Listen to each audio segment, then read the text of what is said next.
Hola, ¿qué tal? ¿Cómo están? Qué gusto compartir con ustedes este nuevo podcast. Nuestro invitado en esta ocasión fue raqueta número 1 del equipo Copa Davis de Ecuador. Ganó 14 partidos para la tricolor en la ensaladera de plata. Campeón en futuros, en singles, en challengers, dobles, medallista panamericano y en la cancha se caracterizaba por la garra y ser un guerrero.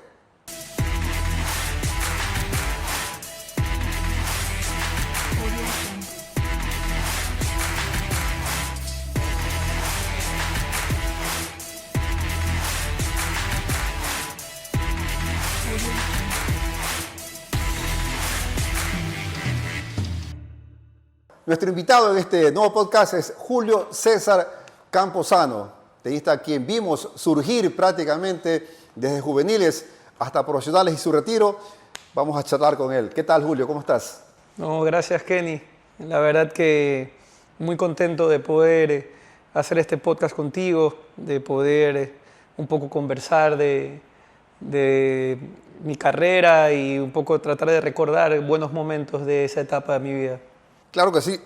Como manifestábamos allí en la introducción, Julio fue Copa Davis, ¿no? Y le tocó llegar a ser la raqueta número 1, que no cualquiera pasa a ser el abanderado, el portaestandarte, el líder, ¿no? Para eso, obviamente, se ganó sus méritos en la cancha. Pero vamos a recordar y repasar, que tú nos digas cómo fueron tus inicios, ¿no? Tu padre, un médico, no ligado al deporte directamente, tus hermanos no fueron así, digamos, deportistas tampoco de élite. ¿Cómo así surgió Julio César en su niñez? ¿Cuánto se decidió por el tenis? ¿Qué otros deportes practicaba? Increíble la pregunta que me das, porque yo tampoco a veces intento entender qué visión tuvo mi papá al momento de apoyarme o guiarme para yo en algún momento decidir irme afuera a preparar para ser profesional, ¿no? Pero yendo un año más atrás, nosotros vivíamos en Entre Ríos y a pocos metros de mi casa, de nuestra casa de mis padres, estaba la academia de Andrés Gómez y Ricardo Icaza. Claro. Y nos mandaban ahí para no estar en casa y que no le rompamos nada en la casa. ¿Con tu hermano, Julio Roberto? Con mi hermano. ¿Que es mayor a ti? Que es mayor. Entonces, mi hermano sí jugaba un poco más. Y me mandaban a mí, mándalo a Julio César para que aquí no me dañe nada y allá haga deporte. Así realmente era, yo iba a la academia y si tú hablas con Ricardo o Andrés, te dicen, no, tú venías acá, te poníamos con esa pared y ahí te ponías a pegar. ¿Qué edad tenías más o menos? 8 años, correcto. 7, 8 años, o sea, yo era bastante travieso. Ya después, a los 9 años jugué béisbol, o sea, cedo tenis y en los 10 años vuelvo al tenis. Como tenía unas buenas bases, es ahí donde empiezo mi camino a jugar torneos nacionales, empezar a formarme. De ahí estuve un tiempo con Miguel Olvera en el alto rendimiento de 12 a 14 años. Ahí en las Lomas de Urdesa. En las Lomas de Urdesa, sí. Que se llamaba, en un momento se hizo un Centro Nacional de Tenis, correcto, de un alto rendimiento. Y realmente había una camada de muchos tenistas y todos íbamos ahí. Ya posterior a eso se abrieron las canchas en el Anexo Tenis Club y estuve un par de meses con Aurelio Andrade y posterior a eso es ahí donde mi papá me dijo, oye, no sé cómo logró la relación con Tandil, con Mario Bravo y Marcelo Gómez y me dio luz verde para irme a Argentina.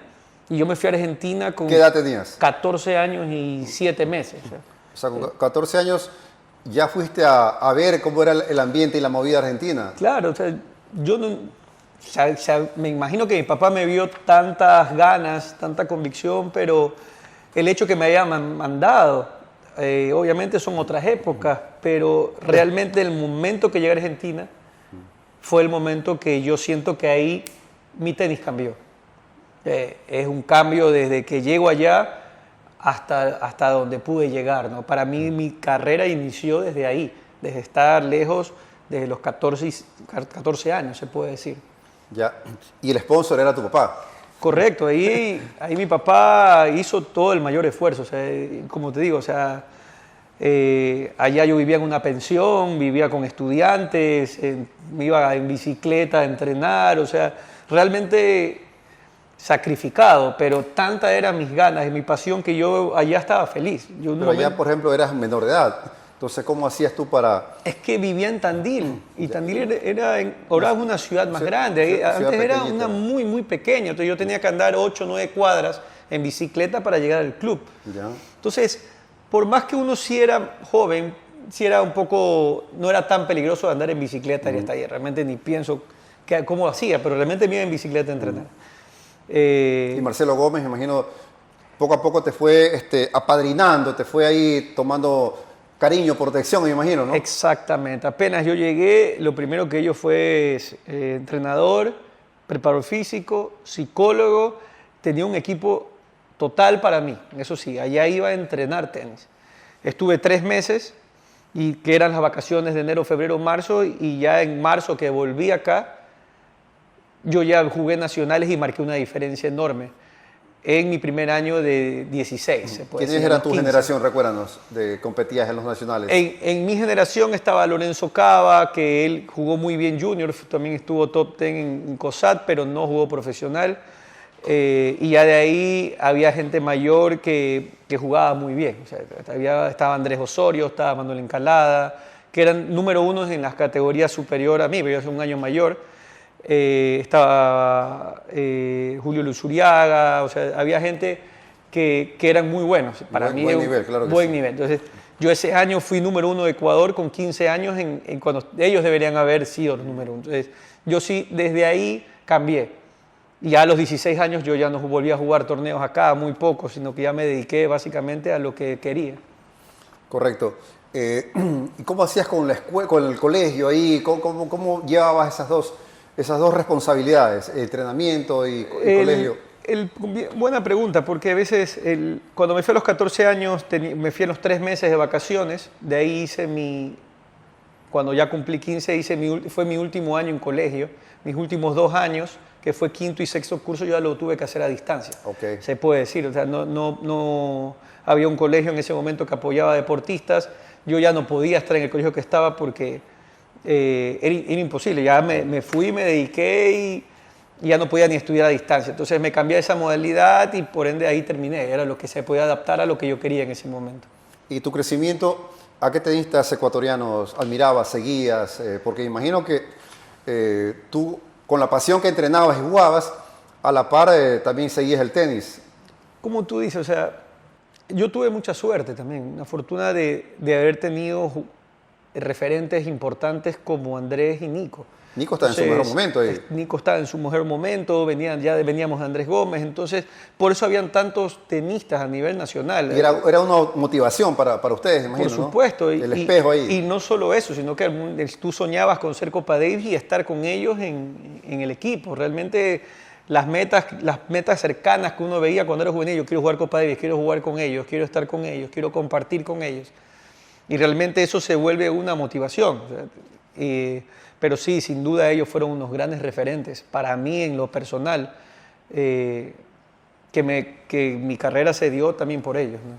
Bueno, ¿y cuándo te diste cuenta que podías ir a pelear a la jungla esa del circuito profesional, ¿no? O porque ganas tenías, obviamente, ¿no? Pero uno a veces es realista y dice la verdad, puedo, no puedo. Te coquetearon la universidad, por ahí querías también esa posibilidad. ¿Cómo fue esa transición? Creo que es el momento más difícil de todos, el momento que tú decides o irte profesional o irte a universidad. Realmente depende mucho de lo que uno quiera y también tengas el nivel para hacerlo, ¿no? O sea, yo sí le dije a mis papás, papá, yo tenía universidades que me proponían para irme. Y papá, a tu universidad. Y yo decía, papá, yo quiero jugar tenis.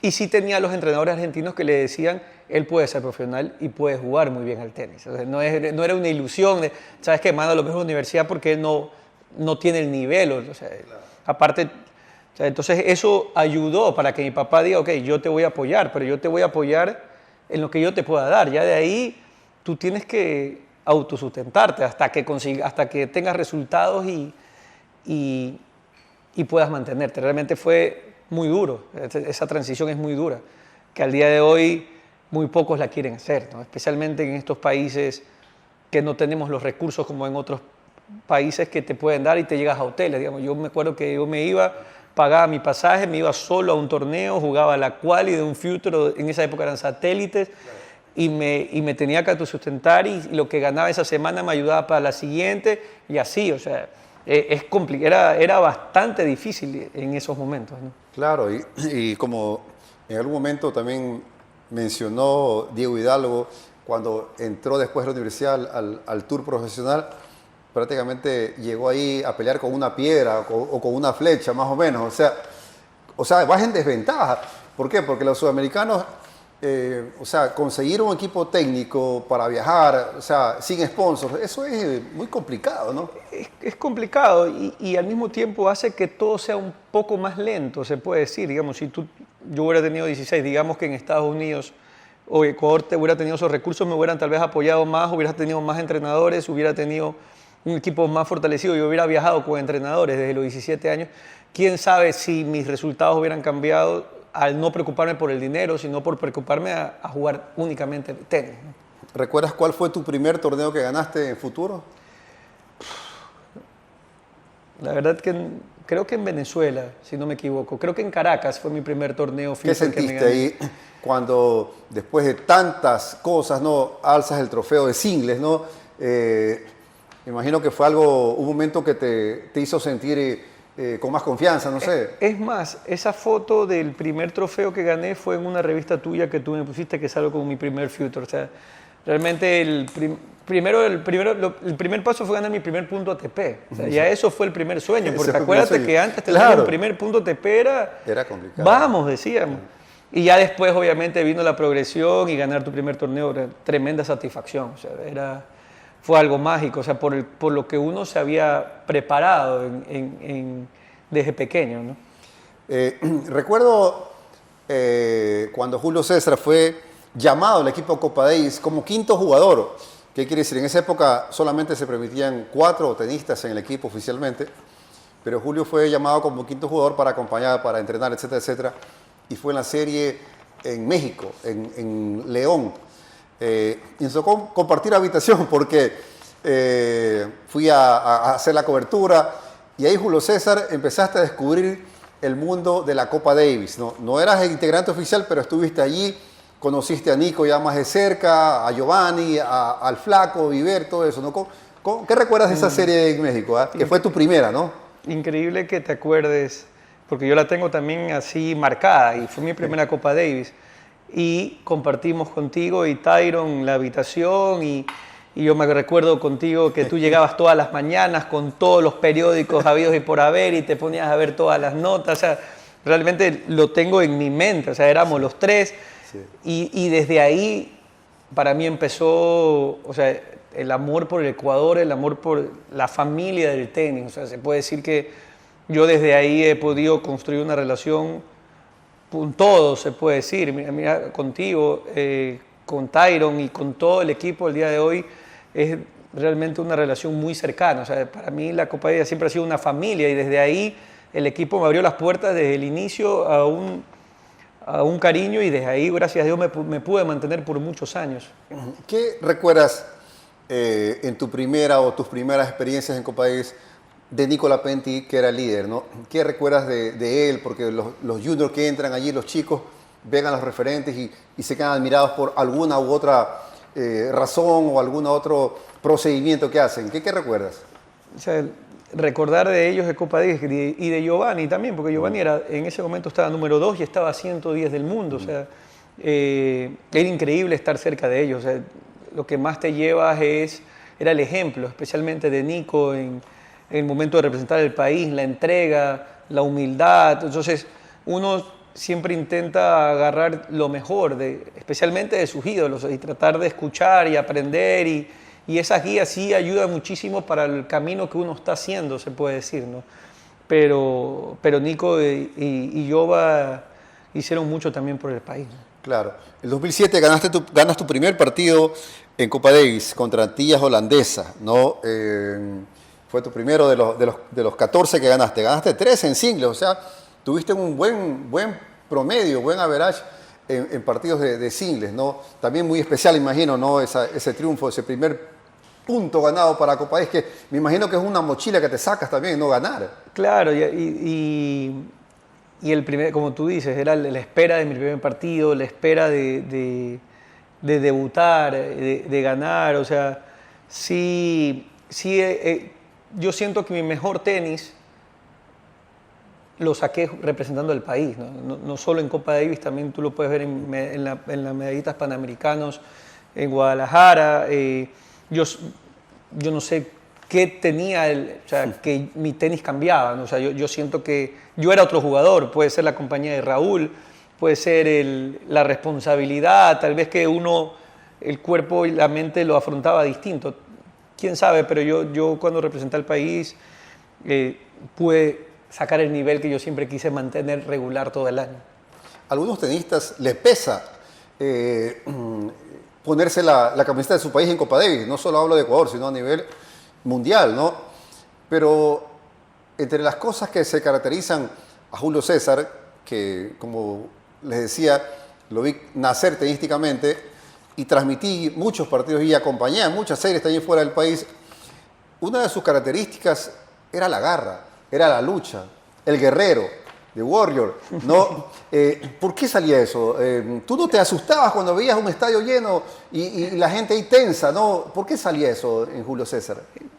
Como te decía, yo creo que era nato, es algo nato, algo que uno tiene, especialmente la garra, pero yo creo que el reto de representar al país yo lo afrontaba con una responsabilidad tan grande que lo veía como un buen desafío, no una presión, sino que una motivación. Y eso, al verlo, creo yo, de esa forma, al momento que entraba a la cancha, lo trataba de llevar de la mejor forma posible. Yo no pensaba, chuta, ¿qué pasa si mañana? No, yo decía, qué orgullo, qué ganas de estar aquí, voy a disfrutar y voy a dar todo lo mejor de mí, desde el primer punto hasta el último punto, sin esperar qué vaya a pasar. Que el resultado sea, si es positivo, bien, pero yo tengo que disfrutar estos momentos. Y yo creo que eso sí es importante al momento de salir a la cancha, ¿no?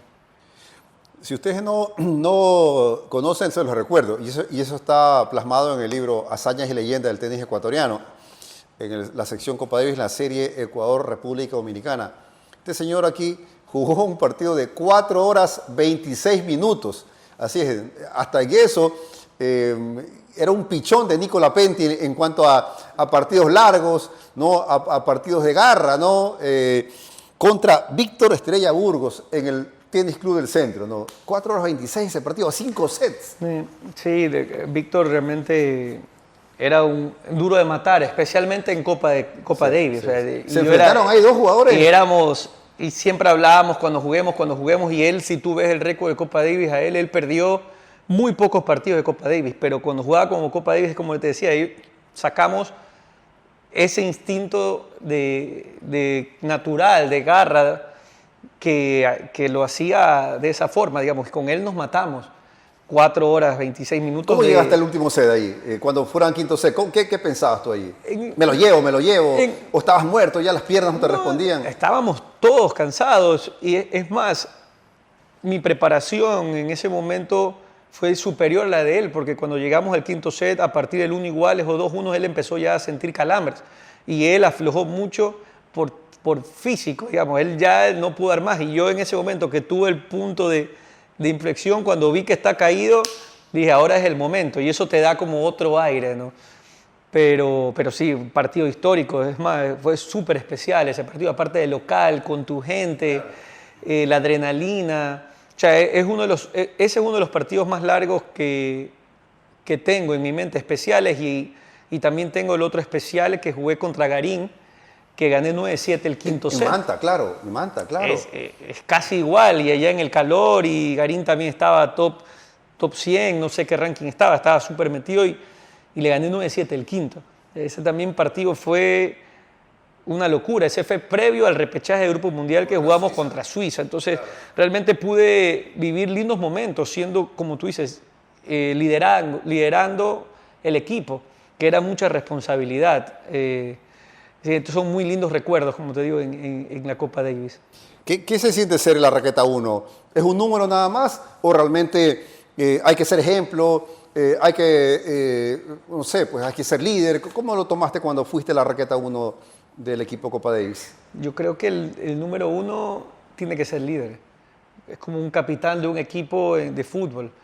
Yo lo asumía con la mayor responsabilidad posible. Yo intentaba ser el mayor ejemplo posible para los jugadores que estaban con nosotros. Digamos, yo estuve en la época que estaba Emilio y Roberto, que eran 3 y 4, venían de la universidad, y yo intentaba a ellos transmitirles lo mejor para que ellos puedan tener una guía y tampoco decir qué le pasa a él, ¿no? Entonces yo sí lo asumía distinto, intentaba hacer un ejemplo hacia ellos y si no podía dar los resultados le daba un ejemplo de trabajo, de entrega en los entrenamientos, de orden y yo eso lo aprendí también a Nico porque era mi líder y él fue el que lideraba, digamos, el equipo cuando yo inicié. Entonces, estoy seguro que a Nico si le preguntas te va a decir Andrés. Entonces, es ahí donde siempre es importante que el líder, el uno, asuma el liderazgo y sea el ejemplo hacia todos, ¿no? No solo al equipo, sino al capitán, a los jugadores y al país. Claro. ¿Qué nos puedes decir de esa serie contra Suiza, de Stan Wawrinka, ¿no? Que te tocó también estar allí, ya se incorporó Gonzalo Escobar, estaba Roberto Quiroz, Emilio Gómez. ¿Cómo fue esa serie? No pude estar yo allí, pero una serie importantísima, ¿no? Wawrinka, top 10 mundial. Sí, la verdad que fue una sorpresa para nosotros jugar un repechaje de Grupo Mundial. O sea, con el equipo que teníamos, un equipo joven, fue un lindo reto, una linda misión, un lindo sueño que cumplimos con el equipo. Llegamos a jugar con Wawrinka, o sea, Federer podía haber ido, pero no fue, no era necesario, igual al ver el equipo que iba, pero es muy especial, muy especial. No pude jugar contra él, yo perdí en 4 sets, me acuerdo que el cuarto set tuve set point para irnos al quinto y se me fue, yo salí muy triste, me acuerdo clarito que salí, me metí a la ducha con toda la ropa para un poco bajar la adrenalina por el bajón, por no haber dado el punto al equipo. Emilio perdió con Wawrinka y perdimos el dobles en 5 y cuando íbamos 2-0 abajo en sets nos ponemos 4, vamos al cuarto set, Emilio me dice, Julio, voy a ganar porque yo quiero que tú juegues mañana, me decía, porque yo jugaba con Wawrinka el siguiente día, pero terminaron perdiendo 6-4, pero nunca me voy a olvidar de ese lindo mensaje de él, como diciendo, no, vas a jugar, o sea, tú te das cuenta lo compenetrados que estábamos todos, o él al ver que me había dolido tanto la derrota que ellos habían puesto esa misión, pero bueno, no se dio. Vamos ahora al tiempo o la época del Tour profesional. Ya hablamos bastante de lo que es Copa Davis. ¿Cómo crees que manejaste tus años, tu tenis en el Tour profesional? ¿Qué crees que te faltó? ¿No? Porque uno siempre quiere más. ¿Qué crees que te faltó? ¿No? Porque igual, o sea, tus números son buenos, 10 títulos ganados futuros y 3 challengers en dobles, o sea, pero ¿qué crees que te faltó como para meterte más? Es chévere la pregunta, porque hay veces que uno se sienta y mira para atrás y dice qué pudo haber cambiado o qué pude haber hecho yo para haberlo hecho mejor, ¿no? Yo sí siento que lo pude haber hecho mejor, siento que di todo en muchos, pero yo tuve una época de 18 a 22 años, yo me metí 300 del mundo muy rápido y me mantuve ahí un par de años, que ya estar 300 no era tan sencillo, antes habían pocos torneos, antes era todo un poco más difícil y aparte sin recursos. Al estar 300 sí tuve un estancamiento de 22 a 24 años y sí siento que me relajé un poco. Es tanto así que mi papá se me acercó y me dijo, mijo, mi sueño es que te gradúes y tú seas un profesional. Eso te decía tu papá. Pero tu papá era tu hincha número 1 siempre cuando jugabas. Me acuerdo que estuvo en Paraguay, o sea, en varios lugares. Pero sin embargo, él quería que estudies. Por supuesto, él, como te digo, siempre fueron un gran ejemplo. Mis padres fueron, o sea, gracias a ellos logré todo lo que logré. Pero siempre mi papá me intentaba tener los pies sobre la tierra, ¿no? O sea, está bien que estés 300 del mundo, pero ya tienes aquí un par de años y tú sabes que estar 300 igual era para pagarte el año a veces, y sales más en contra y sin entrenador, o a veces sales tabla pero sin entrenador y era muy difícil. Y yo sí siento que tuve un estanque entre 22 a 24 años y en el momento que yo a mi papá le dije, papá, ok, yo voy a empezar a estudiar. Y empecé a estudiar. a distancia en la UES. ¿Qué estudiabas? Administración de empresas. Ah, ya. Y en el momento que empecé a estudiar, mi tenis cambió. No sé qué hizo, tal vez la responsabilidad de estar más concentrado en el estudio. Fue el momento que empezó a irme mejor. A los 25 años me fui a los Panamericanos, la rompí en los Panamericanos y ese fue mi punto de partida. ¿El de Guadalajara? El de Guadalajara. ¿Tuviste a un triunfo de asegurar medalla en singles? Estuve a 2 puntos. A 2 puntos. Saqué para el partido 30-15 con Dutra Silva en semi y perdí el partido 7-5 del tercero. Y yo estaba en las 2 semis y después jugué con Roberto la otra semi y ganamos el dobles como 10-8 el super tiebreak. O sea, yo cuando perdí, o sea, jugué tantos partidos que yo cada vez que terminaba un partido era masajes. Terminaba un partido, masajes, pero estuve a un momento de quedarme, de jugar el día siguiente por ninguna medalla, ¿no? Y en ese momento Ecuador nunca había tenido la única medalla que había habido en la historia del tenis era Andrés Gómez de bronce. Claro. Nuestra medalla buscaba yo llegar a una final para ser el primero en tener una medalla de plata, ¿no? Se me fue la de singles y ganamos la de dobles y bueno, y en dobles yo no podía moverme el siguiente día, Kenny. O sea, yo perdí fácil con Víctor Estrella 3-3 y el doble lo perdimos 2-2, pero yo no podía moverme el día siguiente. O sea, tanto ya fue como digo, ya llegué a la final, ya ahorita es desgaste, no me pude mover. O sea, realmente estuve muy golpeado. Pero ese fue mi punto de partida de nuevo. El estudio en la universidad. El estudio de la universidad y los Panamericanos. En el momento de ahí mi carrera cambió. ¿Y terminaste el estudio? No, tuve que decir a mi papá, en 2 años, a los 26, le dije, papá, yo tengo que parar porque quiero dedicarme. Pero yo ya estaba a 250 del mundo de nuevo. Ya había alcanzado mi mejor ranking. Entonces él me dice, ok, dale, dedícate al tenis. ¿Dejaste la pausa del estudio entonces? Y ahí es que conseguí sponsors. En los Panamericanos fue mi punto de partida. Vinieron una que otras Copa Davis buenas. Juego mi primer Grand Slam. Y ahí empecé a tener sponsors y empecé a tener mi equipo y empecé a tener entrenador, preparador físico. De nuevamente lo que un tenista necesita. Y mi pretemporada a los 25 años fue la mejor que a los 26 fue lo mejor que a los 27. Yo jugué Australia, jugué Roland Garros, o sea, todo ese año jugué todos los ATPs al inicio. O sea, yo jugué Australia, de ahí me jugué Buenos Aires, jugué Sao Paulo, jugué Río, o sea, jugué todos los ATPs en esa gira. Entonces, ya era una gira, esa era donde yo quería estar, digamos, aquí es por esto yo he trabajado.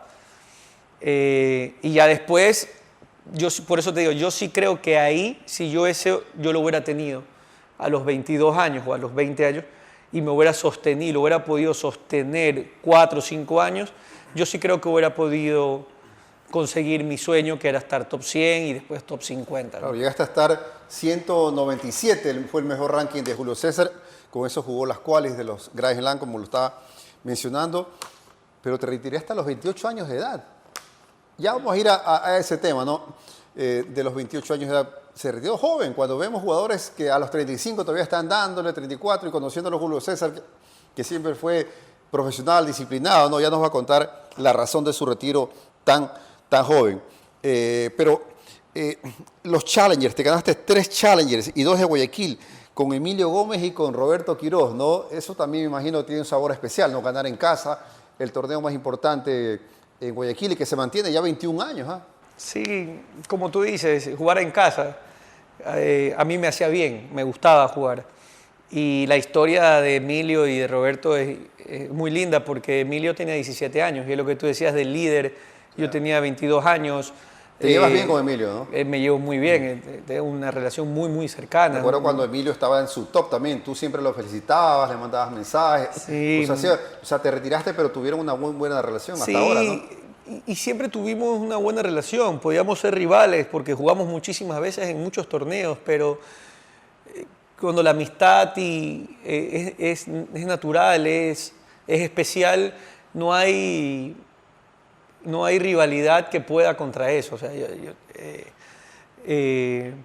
pero sí, con Emilio ganamos el Challenger y fue recontra que especial porque Andrés es el organizador del torneo y su hijo que se gane el torneo para mí era una sensación muy linda. Y ya después, el siguiente año jugó con Roberto.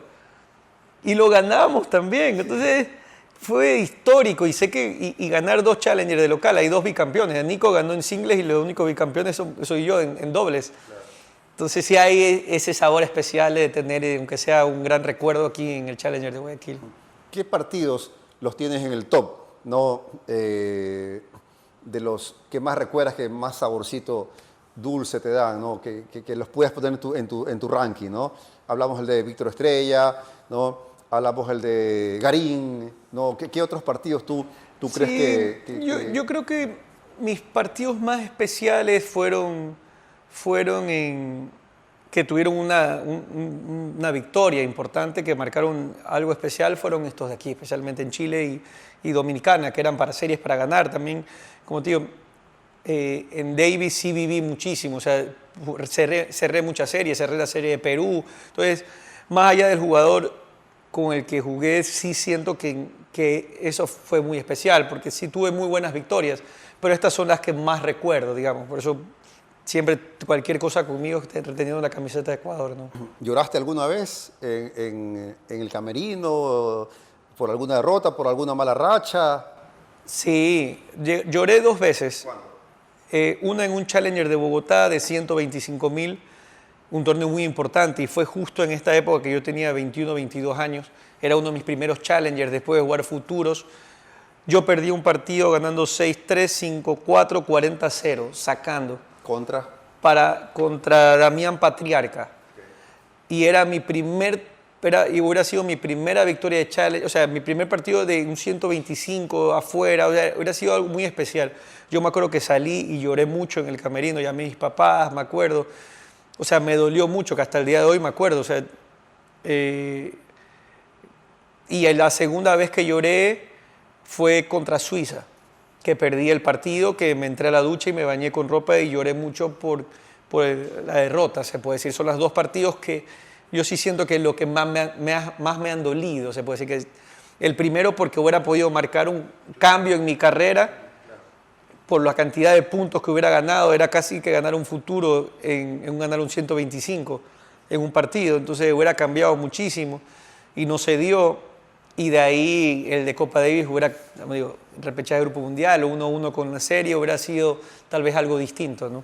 ¿Qué ciudad o país o qué torneo así de raro estuviste o fue algo exótico, fue algo así que dijiste, ¿qué hago aquí? O sea, que recuerdes que tantas vueltas al mundo diste, ¿no?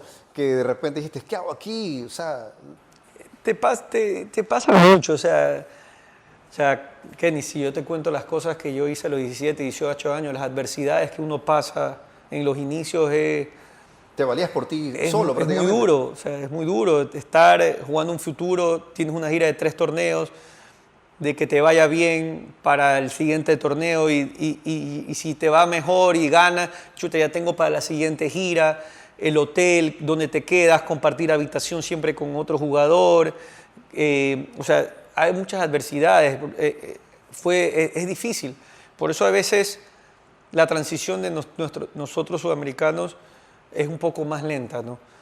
Pero yo te puedo decir que todas estas vivencias, todas estas cosas que me han pasado, me han enseñado mucho a la vida, ¿no? Yo soy la persona que soy gracias a todo eso que aprendí, ¿no? ¿Algún día quisiste tirar la toalla o te dio la ganas de tirar la toalla, de retirarte, antes de que ya obviamente oficialmente? Sí, yo sí creo que tuve, en la etapa que yo estuve algo desordenado y que mi papá me habló, yo dije, a ver, yo tengo que decidir, o paro o realmente hago las cosas bien, porque tampoco puedo estar en el limbo queriendo jugar tenis si no voy a estar haciendo las cosas para ser alguien después.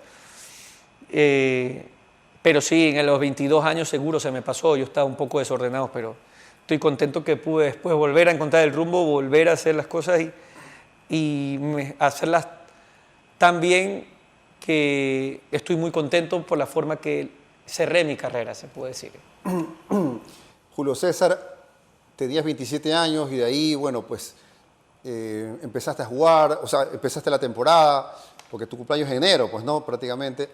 Pero después, ya cuando tenías 28 años, anuncias tu retiro, ¿no? ¿Qué pasó? ¿Por qué te retiraste tan joven? ¿Qué te desencantó? A ver, no tanto me desencantó, sino que yo creo que fueron momentos. Fue un momento que yo estaba un poco débil de cabeza, venía de algunas lesiones, había estado en mi mejor ranking. El siguiente año no me empezaron a ir bien las cosas, no me fue muy bien, empecé a perder puntos, me quedé afuera del US Open por nada, y eso sí me marcó. Me quedé por 10 puntos, 7 puntos, y no pude jugar mi segundo US Open. Y yo sí creo que el siguiente año no empecé muy bien en buenos resultados, después me lesioné. Dentro de esa transición, lesionado, conocí a mi actual esposa.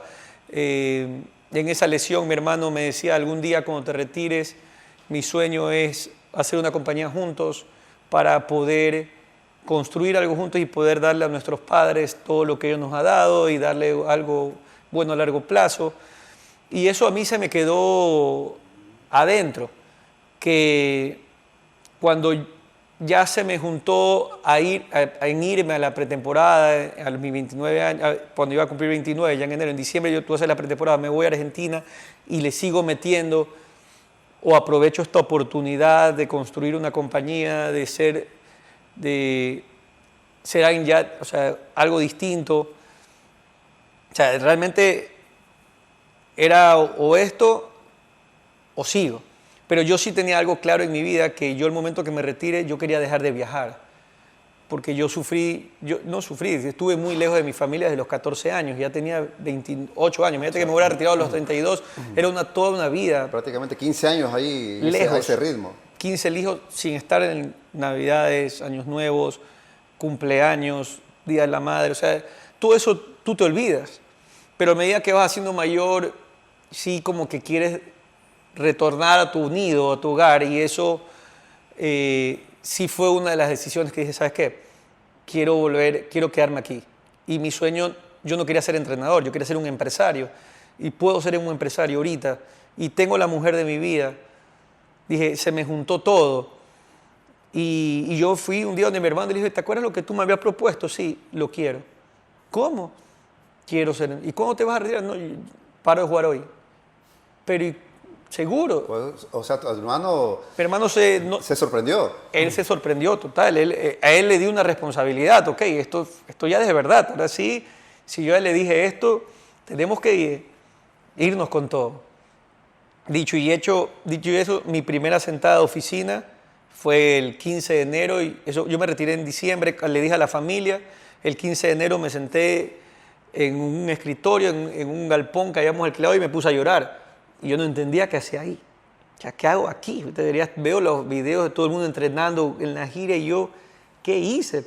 Y nuestra compañía no tenía una venta, pues. Era sentarte a aprender y ver qué voy a hacer.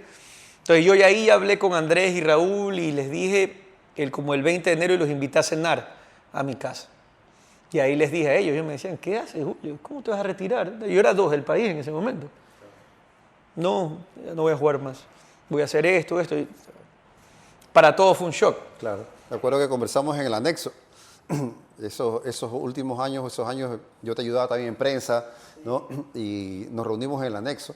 Ya me comentaste la decisión, que para mí también fue sorpresiva, ¿no? Porque ya digo, o sea, la cédula de los tenistas se iba alargando más, ya se veía, ¿no? Pero y tú a los 28 años, ibas a cumplir 29, te retiraste. Entonces esa fue la razón. Sí, y hoy, si yo voy para atrás, yo estoy feliz de la decisión que tomé. O sea, realmente estoy contento de la madurez de haber tomado una decisión así en un momento a otro, pensando en mi futuro, en seguir siendo mejor, en nuevos retos, en nuevos desafíos. Y eso también me lo dio el tenis y la motivación de poder hacer algo por mi familia, de poder tener a la mujer de mi vida. O sea, yo un poco me proyecté y dije, bueno, este era mi otro sueño. Sino que hoy se me adelantó, lo agarro y me agarro de ahí y lo busco. Entonces empecé otro desafío y bueno, y ha sido tan lindo que de aquí no me he querido relajar como en el tenis esos 2 años, sino que intento vivirlo intensamente todo el tiempo. ¿Y estás preparado, imagino? ¿Retomaste los estudios? Retomé los estudios, terminé mi carrera, me preparé. Ingeniero. Ingeniero, sí, administración de empresas. El ingeniero Julio César Campuzano. Terminé mi carrera, o sea, tuve que hacer todo, hice hasta pre-MBA, hice en el líder, o sea, me metí a todos lo necesario. ¿Cómo te va empresarialmente? Ahora? No, muy bien, contentísimo porque, como te digo, lo vivo con tanta pasión como vivo el tenis. Y no voy a dejar que esos 2 años que me pasaron, que tuve ese relax, acá lo estoy viviendo intensamente y disfruto lo que hago. Estoy cerca, me casé finalmente con la mujer de mi vida, estoy cerca de mi familia, tenemos una linda compañía familiar, conjunto a mi hermano especialmente, con el que siempre estamos ahí. Entonces, o sea, son tantas cosas muy lindas que he podido vivir al día de hoy que, como te digo, son etapas y estoy contento de haber tenido la madurez para haber decidido este rumbo, se puede decir, ¿no? Perfecto, ahí, clarito ahí, Julio César, dándonos más detalles, ¿no?, de lo que fue esa decisión que sorprendió a todos, ¿no? Incluso Andrés, como dice, lo llamó, lo invitó a la cena para comunicarle y dio una rueda de prensa para anunciar, ¿no? Y estuvieron ahí respaldándote, ¿no? Eso me imagino que te emocionó, ¿no? Cuando estuviste sentado anunciando en rueda de prensa donde hubo bastantes medios, ¿no? Y también estuvo ahí Andrés, estuvo Raúl, fue súper especial porque el hecho que yo me haya retirado en ese momento, yo creo que mi imagen estaba muy bien y me retiré en un buen momento. O sea, a veces cuando empieza a irte mal y ese no gana nada, o sea, yo no dejé que pase eso de ahí. Entonces yo sí creo que me retiré en un momento donde estaba latente y como que a todo el mundo le sorprendió y yo sí siento que fue un buen momento, tal vez no el que yo esperaba, pero terminó siendo un lindo momento, o sea, especial. Como tú dices, hicimos una rueda de prensa, estuvieron todos ellos acompañándome. Yo creo que es muy difícil encontrar el momento perfecto, pero yo sí creo que fue el momento perfecto. ¿Qué te dejó el tenis? ¿Qué en el balance general ya al final? Ay, qué casela. El tenis me ha dejado todo. O sea, mi vida, o sea, mis valores. Me ha enseñado a competir, me ha enseñado a ser una buena persona, me ha enseñado a vivir, a conocer el mundo. O sea, realmente construí después la base de mis padres. La siguiente base fue la formación de ser un deportista de élite. No es tan sencillo. Tú sabes lo difícil que es entregarse y viajar 35 semanas al año y dedicarse a esto. Yo sí creo que mis valores hoy están bastante claros y eso es gracias al deporte, a este lindo deporte que es el tenis. ¿Tus mejores amigos que te dejó el tenis? ¿Quiénes pudieras mencionar allí? Bueno, compartiste. Mejores amigos. Tengo un amigo que no es del tenis, que jugó tenis, que es Santiago López, que es alguien súper especial de colegio y de ahí tengo una gran amistad con Nico. Yo a Nico lo conozco como un mejor amigo. Y asimismo Emilio. Son gente que yo puedo hablar con ellos. Son muy cercanos. Otra persona que quiero muchísimo es Bambi Durango, es alguien que... Son gente que yo sé que puedo llamarlos y sé que en cualquier momento ellos van a estar ahí. No necesito hablar con ellos mucho, pero yo sé que hay un clic entre nosotros y sé que podemos... Esas son las amistades más cercanas que me ha dejado este lindo deporte. Y todavía juegas tenis, ¿no? Pues tiene un grupo que compiten también, ¿no? Juegas golf. ¿Cómo está el deporte ahora mismo, Julio César? Ahora estamos jugando golf y jugamos con la misma gente que te digo. Juego con Andrés, juego con Nico y jugamos con ex tenistas también que fueron a la universidad, de Jorgito Yunes, ellos están conmigo bastante. Y tenis, juego muchísimo con Bambi. Bambi también se retiró muy joven, pero el nivel de él es bastante alto. Entonces con él es el que entreno, con él es el que nos matamos y con él es el que jugamos ahí a la par, ¿no? Entonces, pero sí, intento estar bastante cerca de eso. ¿Cómo ves la actualidad del equipo Copa Davis, ¿no? Que ahora ganó a Bosnia, ahora enfrenta a Australia el próximo año, ¿no? Está este febrero, enfrenta a Australia. Tenemos a nuestros tenistas Álvaro Guillén, está Andy Andrade, está Gonzalo Escobar, Diego Hidalgo, que son la base del equipo. ¿Cómo ves ese equipo? Bueno, realmente increíble lo que han conseguido. El hecho de jugar contra Australia va a ser una linda experiencia. Y yo estoy seguro, no estoy seguro, pero creo que de Minoar va a venir. Él es alguien que representa muy bien a su país. Yo no lo veo relajado y no venir. Y si llega a venir va a ser súper especial. Yo creo que es como tú me decías, qué tal es a Davis con Suiza, con Wawrinka y ellos. Va a ser muy especial y ojalá les vaya bien. Creo que han tomado una buena decisión estar en Quito, tuvieron una buena representación contra Bosnia. Y yo lo que les digo siempre es que disfruten estar ahí, no va a durar para toda la vida, representan al país lo mejor que pueda y yo estoy seguro que le va a ir bien. Tienen a un gran líder también que es Gonzalo y Diego, ya ellos tienen muchos años en el equipo y aparte al Flaco, ¿no? El Flaco es lo mejor que hay. Finalmente, ¿qué le dices a los chicos, ¿no? Hay una buena camada que viene abajo, ¿no? ¿Qué le dices a todos los chicos, niños, niñas, jóvenes, adolescentes, ecuatorianos, que están ahí tratando de conseguir ese sueño, ¿no? Que su primer sueño, Copa Davis, primer punto ATP, etcétera, etcétera? Como tú dices, yo sí creo que hay una linda camada de 16 años. Ellos tienen que, lo que yo les puedo decir es transmitirles es que si deciden jugar tenis, va a ser un camino difícil, va a ser un camino de muchas adversidades, sacrificio especialmente al inicio y ellos tienen que estar dispuestos a afrontar y en el momento que se dediquen, que intenten dar lo mejor y que no esperen resultados tan rápidos, sino que lo que yo les digo es que intenten entregarse al 100 o 120% por un tiempo prolongado, que sea 3 años, no es que voy a jugar un año, no, y darse el tiempo necesario para poder conseguir sus metas. Es lo que yo le pudiera decir, lo que yo intenté y lo que yo hice, se puede decir, ¿no? Excelente. Gracias a Julio César Camposano, quien ha estado en este podcast. Como decía, para mí ha sido un gusto seguir su carrera, verlo nacer ahí con la revista Match Point. Como decía, el primer título que ganó lo publicamos ahí en la revista.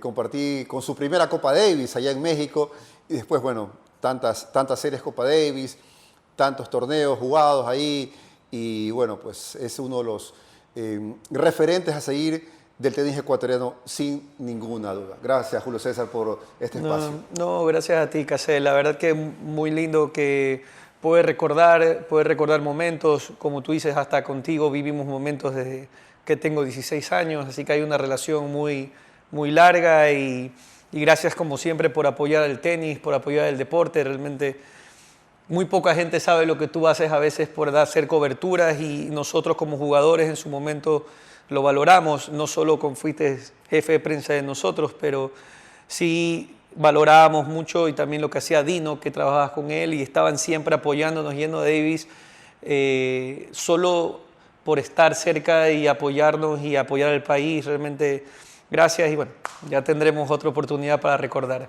Gracias, Julio César.